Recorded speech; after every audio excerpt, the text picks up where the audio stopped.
I'm actually truly honored to be presenting this award tonight to the Al-Khawaja family of Bahrain.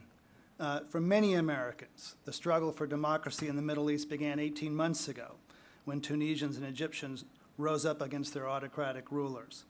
What is often not understood is that the groundwork for those uprisings was laid over decades by courageous men and women in the Arab world who stubbornly fought for political rights while most of the world ignored them. The Al-Khawaja family of Bahrain were among the foremost of those pioneers. Abdul Hadi Al-Khawaja got involved in human rights activities as a student more than 30 years ago and has dedicated his career and his life to the struggle for human rights in Bahrain. He was forced into exile in 1987 when his daughter Maryam, who is with us here tonight, was just 2 years old. The family lived in Denmark for 12 years. But in 1999, the Al-Khawajas were able to return to Bahrain, and Abdul Hadi became one of the main founders and the director of the Bahrain Center for Human Rights, which was officially registered in June 2002. For 8 long years afterwards, Abdul Hadi fought for the rights for the unemployed and an end to torture and other human rights abuses. He was repeatedly arrested, assaulted, tortured, and subjected to unjust trials. Meanwhile, Mariam got her university degree and won a Fulbright scholarship to teach Arabic at Brown University. I first met Mariam in the fall of 2010 after she took over the Foreign Relations Office of the Bahrain Center for Human Rights.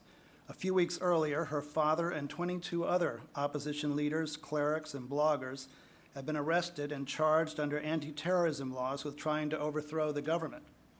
Eventually, they were released, but when Bahrainis joined the Arab Spring protests in March 2011, the Al-Khawaja family joined in.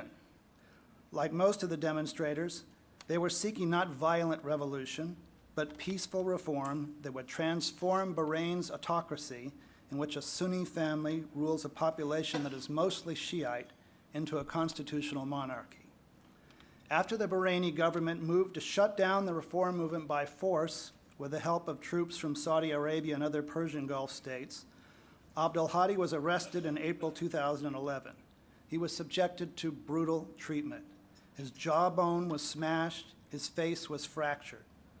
Along with a dozen other activists, the same group basically that had been falsely charged in 2010, he was put on trial again and sentenced to life in prison. But neither Abdul Hadi nor his family gave up. In February of this year, Abdul Hadi began a hunger strike that lasted 110 days and captured global attention. It ended only when he was force-fed by authorities. Daughter Zainab, who remained in Bahrain, reported news of her father and of the opposition's continuing struggle tirelessly on Twitter and peacefully but unflinchingly faced down security forces in protest after protest. Now she is in prison, with more than a dozen charges pending against her. But her only crime has been to tell the truth about the Bahraini government's unceasing oppression. Maryam, meanwhile, has traveled the world to tell that same story. Many people here tonight, I think, have come to know her. She is as persuasive as she is relentless. At only 25 years old, she presses the cause of a democratic Bahrain with policymakers around the world, from the US Congress and European Parliament to the UN Human Rights Council. In spite of the vicious campaign of slander mounted against her by the government and its high-priced Washington lobbyists, she has a well-earned reputation for integrity and honesty. The story of the Al-Khawajas should inspire Americans who support human rights, but it also should shame us a little. That's because both before and after the Arab revolts, the US government has been lukewarm in supporting their cause.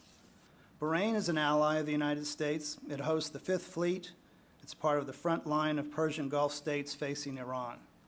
That shouldn't weaken US support for the cause of democracy in Bahrain, but it has. Fortunately, the Al-Khawajas, Abdul Hadi, Zainab, and Maryam, don't need Washington support or validation to fight for human rights in Bahrain. They were fighting for those rights for years before anyone here noticed them, and I think we can be sure they will go on doing it. I hope you will all join me now in acknowledging and thanking the Al-Khawaja family for their courage and principled leadership in condemning government oppression, advocating for the rights of their fellow citizens, and demanding peaceful democratic change. I'm going to present the award to Maryam Al-Khawaja on behalf of herself, her father, and her sister.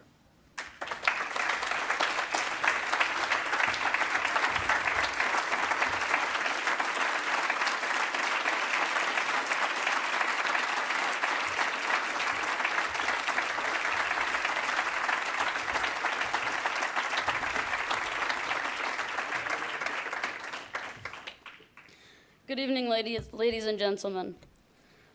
I'm going to actually have to start my speech with an apology. When I'm very tired, I tend to speak very fast, so I would like to apologize for that. But you know what they say, don't trust a toothless dentist or a human rights defender who's well slept. First, I would like to thank Freedom House for this award. It's an honor, especially to be amongst distinguished recipients like Levi Strauss & Co. and Senator Leahy. 2 days before my sister was arrested, I asked her to write a letter to read out tonight. I thought that, yes, I could be here, but it's their voices that I wanted to bring with me. She was arrested 2 days later, and so I thought that that would not be possible. But she hand-wrote a letter from inside prison, which she passed on to her husband in secret, and he sent it to me to read to you tonight. My father, my sister, and I have expected many things since the start of the pro-democracy revolution in Bahrain. Exile, injury, imprisonment, and torture were amongst those things. But I don't think we ever expected getting an award. I will take this opportunity not to say what is expected or appropriate, as I'm not even sure what that is, but to share what I feel with you. In a prison cell in Bahrain, I close my eyes and I see image after image from this past year and a half. I see my father being dragged away by masked men. I look at his face. He is unconscious. His head bangs onto every step as they pull him from his legs. I see tens of young men handcuffed to one another with their backs bent, being taken into a courtroom for the crime of illegal gathering. A 13-year-old boy stands in front of a judge looking confused. He does not understand his crime. He does not understand what inciting hatred against the regime means. An injured political prisoner is asked the specific locations of his injuries, not to get treated, but to be used against him in torture sessions. In a country where 3, 4, sometimes 5 members of one family are imprisoned, I have an image of their empty seats on a dinner table. I see injured protesters, some shot in their eyes, chained to their hospital beds, awaiting an unknown fate. An old man, a proud soul, in a bruised and battered body, stands facing a picture of a king, with a choice, to kiss the picture or be forced to drink the urine and saliva of his torturers. I see a 3-year-old child, watching the white walls of her room turn red as riot police bang her father's and uncle's heads against it. A young mother holds her tiny 5-day-old baby, trying to protect her from the toxic gases, and fails. A child's body being pulled away by his killers from his father's last embrace. As these images flash through my head, they are accompanied by one sound. I hear a mother calling for her 14-year-old son. Her voice fills the streets of her village. Her voice fills my head. But her son does not come running.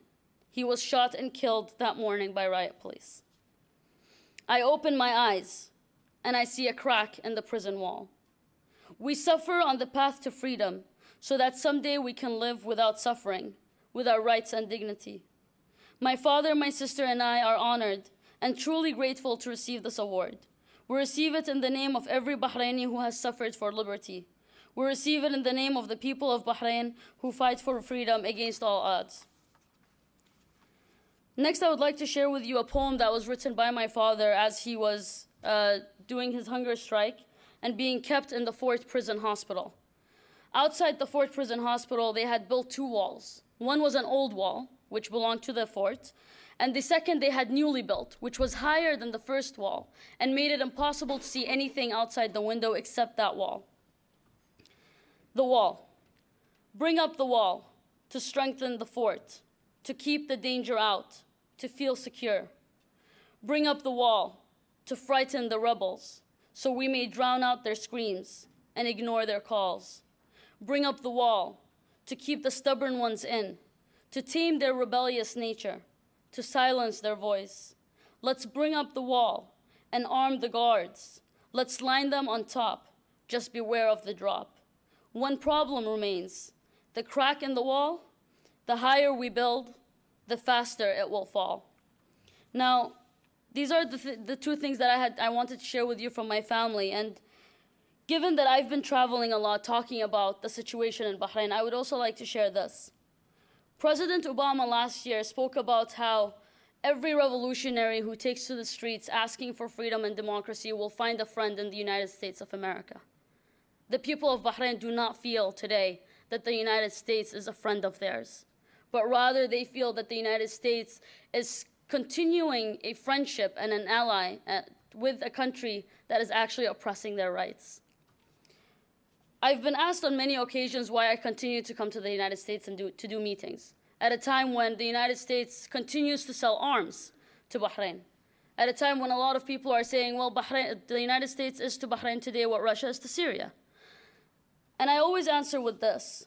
There are people in the United States who have good hearts and who want to make a difference. People like Senator Patrick Leahy, whose law we have used at many times to try and put pressure on the Bahraini regime to stop violating human rights. People like Senator Ron Wyden and Congressman James McGovern. There are also organizations here in Washington who really help people in Bahrain in voicing what is going on the ground, like Human Rights Watch, Project on Middle East Democracy, Human Rights First, Amnesty International, and of course, Freedom House. I want to end, first of all, I want to say that tonight I stand in honor not just of the Bahraini people, but for every single life lost because people took to the streets to demand things like freedom, dignity, and justice. Whether we're talking about Bahrain, or Syria, or Egypt, or Libya, Tunisia, Yemen.